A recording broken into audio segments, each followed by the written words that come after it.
In this video I show you how to make a super easy bread with yeast water. What a lovely day to bake. Moin, my name is Arne, German hobby baker who is living in Luxembourg. In my last video I showed you how easy it is to make your own yeast water. Today we bake a delicious bread with it. Yeast water is more similar to sourdough than commercial yeast. The spontaneous fermentation at the beginning and the wild yeast behave similar to sourdough. They can produce bread with a very complex flavor. If you haven't watched this video yet, don't forget, I link it here. If you want to support my work, don't forget to like this video, subscribe to my channel and turn on notifications so you don't miss the next videos. This is from Luxembourg with Loaf, so let's get started.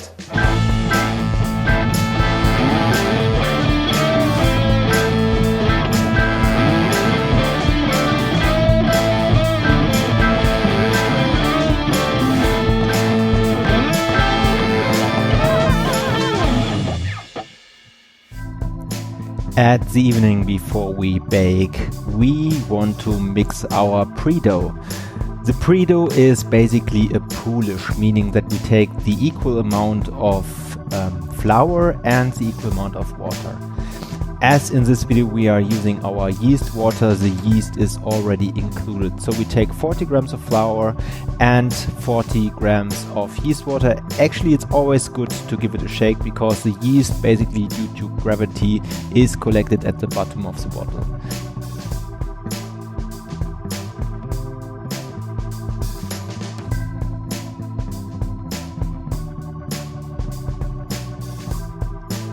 Then we take a spoon and we mix everything together.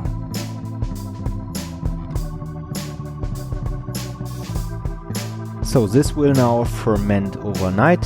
So you can close that with a lid, actually with a loose lid, and you can use a rubber band to check in the morning how the fermentation went.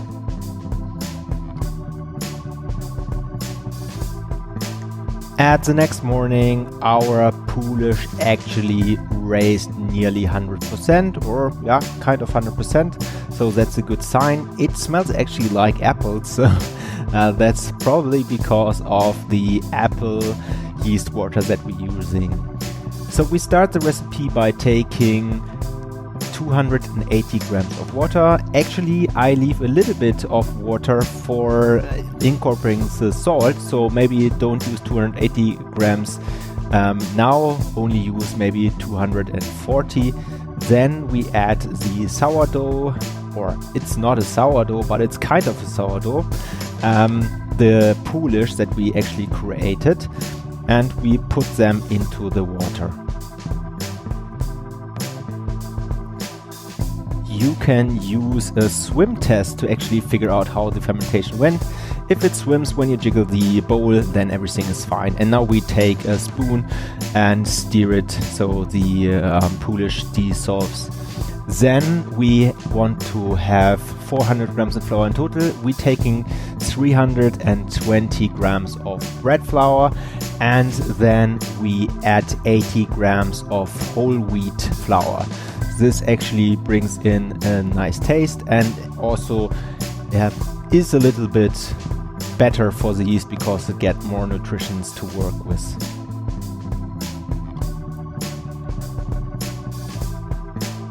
So, and after using the spoon to mix everything together, we take our hands to give it the rest. The goal is here to incorporate all flour with the water.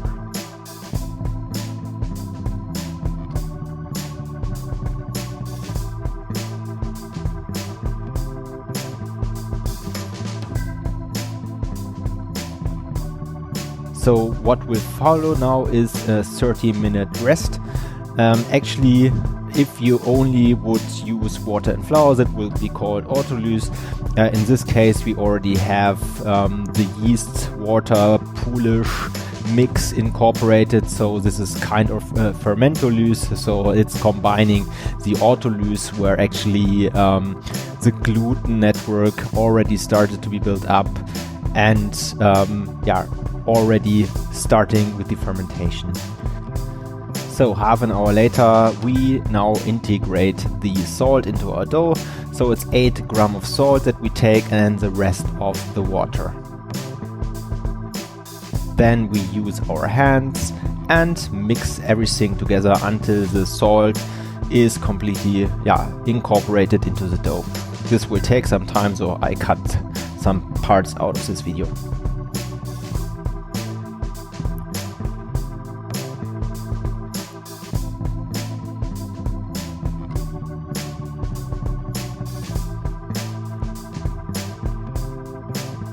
And then bring everything together from the sides and form a nice little ball. We cover it once again, and now we wait 30 minutes, and this is where we begin with some stretch and folds. If you already watched my easy sourdough bread video, actually it's kind of the same process that we follow up here. We take the side of the dough and pull it all over. This will actually helps the gluten network to be built up, and we do it like 4 to 8 times until we notice that the dough is strengthened. And half an hour later we do exactly the same things, wet our hands, and then do the second sets of stretch and fold. So take some dough from the side and pull it all over on the other side of the bowl.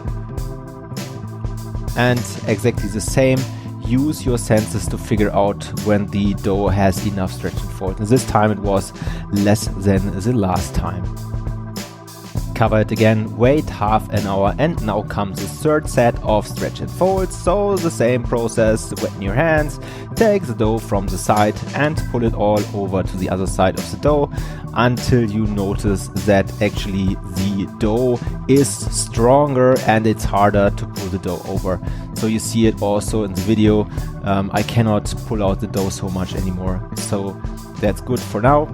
Cover it with some plastic wrap or this foil, and then after 30 minutes it's time for the fourth set of stretch and fold. The dough is now really strong, and that's what we want to have. So this will be the last time where we have to actively strengthen the gluten network. So that's good for now. And now it's time for the fermentation. This will take some time. Much later.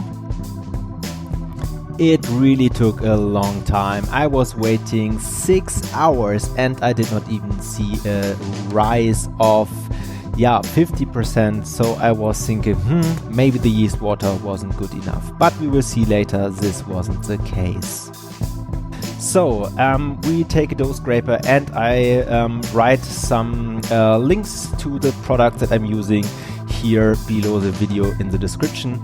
And I try to get the dough out of the bowl, and then I take another dough scraper and actually form a ball out of it. And this will also be a last kind of building up gluten network, and then we relax the dough for 20 to 30 minutes.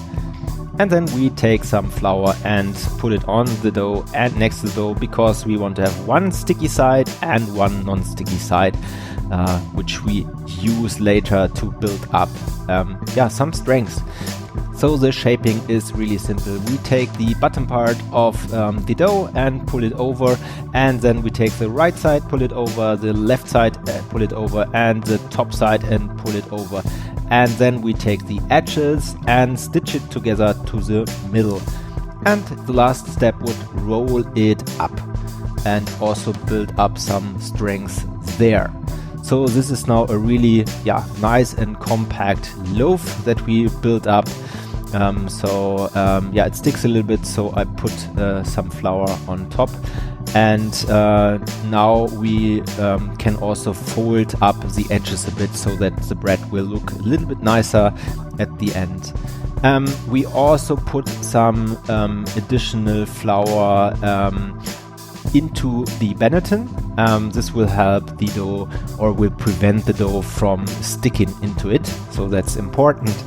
And then we take the dough scraper and flip the dough upside down into the Benetton. And then what you can do to get some extra oven spring, you can actually do another set of stitches, bring the edges to the middle, and this should be then enough. The loaf now goes covered into the fridge and we see each other at the next day. In the morning of the next day, I see that the fermentation actually went better than I thought.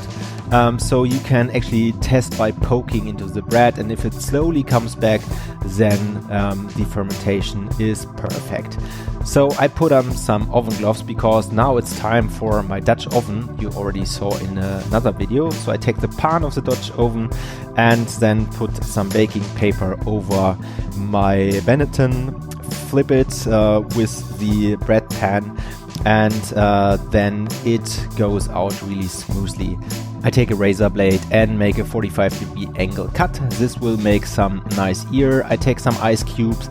My oven is preheated at 250 degrees Celsius. I close the Dutch oven. This goes in the oven now for 20 minutes. And after 20 minutes, it's time to open up the Dutch oven and look at that nice ear. The bread really raised a lot in the oven, and I reduce the temperature now to 220 degrees Celsius.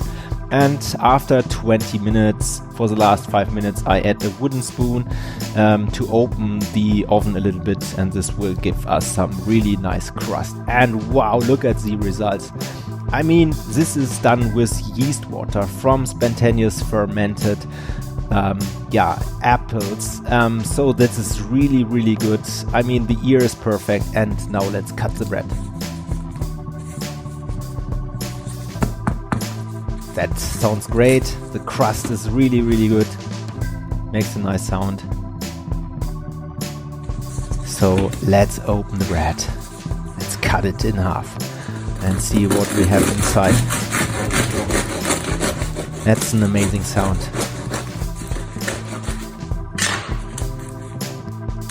And wow, look at the crumb. Such a really nice crumb. I hadn't expected that. And this is the final bread. Bon appetit. I hope you liked my video. For me it was the first bread with yeast water and I was really blown away. The open crumb, the great crust, everything was perfect. Taste-wise the bread is hard to describe, but it was definitely more complex than a normal yeast bread. I'm looking forward to further experiments with yeast water. Have you already baked bread with yeast water? Write me a comment under the video. See you in the next video, adieu and goodbye.